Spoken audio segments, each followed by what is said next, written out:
Hello guys, hello everybody to the left, everybody to the right, mama chup chup. Bigla ko ngang naalala, wala na naman pala akong upload dito sa YouTube ko, kaya susmiyo, eto, samahan nyo ako. So guys, eto nga, magbablog ako, samahan nyo na naman ako, ewan ko kung kailan ko na naman masusundan ito. At dito nga muna huminto ang kamera sa maraming kutsilyo, kutsara, tinidor, gamit sa kusina, at kung ano-ano pa. At meron nga akong tinago, itong ihawan, dito ko talaga sa sulok nila para hindi nila makita. O, diba? Wala naman talagang nabago sa vlog ko kasi eto, puro sako pa rin ang nakapalibot sa akin. Ang kaso, tawag na ng dashboard na namumula. Kaya eto, vlogger na naman ako sa inyo hanggang dulo ng video na ito. Pero okay na rin yung namumula kaysa doon sa mga palayok na nangingitim na. Sobrang pagod nga ako ngayon guys. Akala ko Monday lang ang ayaw ko na araw. Ngayon isasali ko na rin ang Tuesday. Maliliit kasi yung mga dumating na basura, mga mabubuting-ting katulad ng mga yan, nakikita nyo, 'di ba?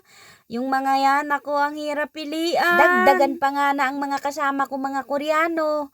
Ang bagal sa trabaho, panay-panay pa ang sigarilyo, break time dito, break time doon, break time na lang ang gusto. Kaya para hindi na lang ako maboring at ma-stress sa kanila, namumulot na lang ako habang break time sila. Katulad nga nitong hanger na dahil may nanghingi sa akin, itinabi ko na at hindi lang isa kundi 2 dosena. Matatawa ka na lang talaga kasi sasabihin mo ang mumura naman yan sa Pinas, bakit hinihingi pa?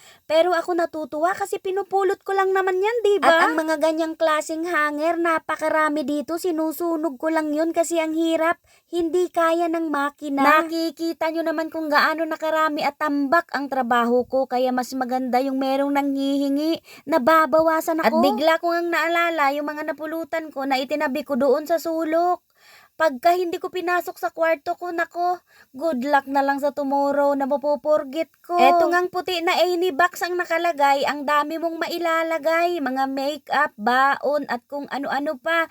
Pwede mong baunin yung aso yung nag-iingay sa bahay. Pero doon sa nanghingi, ang sabi, lalagyan daw yan ng makeup ng mga anak niya para iisa na lang ang lagayan nila. At etong mga payong na talagang hindi ko maiwasang itabi din, napagkaganda-ganda ng kulay, may puti, may pink, mahihilo ka na lang talaga. Payong na talagang kitang-kita nyo namang pagkatibay-tibay, kahit anong bagyo, hindi talaga sasablay. Sa iyong paghihintay, abay saglit, meron pang isa at iba naman ang kulay. At may patuwad-tuwad pa nga dahil nandun na banda sa dulo ang payong na berde. Nakakalungkot lang talaga kasi hindi siya kakasya doon sa kahon na aking ina-assemble para ipadala. Pero hindi ako susuko. Talagang susubukan kong muli kasi ako yung taong naniniwala na may himala. Kung merong isa, pangalawa, syempre may pangatlo din yan. Mag-intay-intay ka lang kasi pink na naman yan. O, diba? Nakakagigil talaga kung yung unang pink ay may puti pang kasama. Ito, solo niya na lang talaga. Hay, sa wakas nakaraos na naman sa vlog natin. Thank you so much for watching, guys!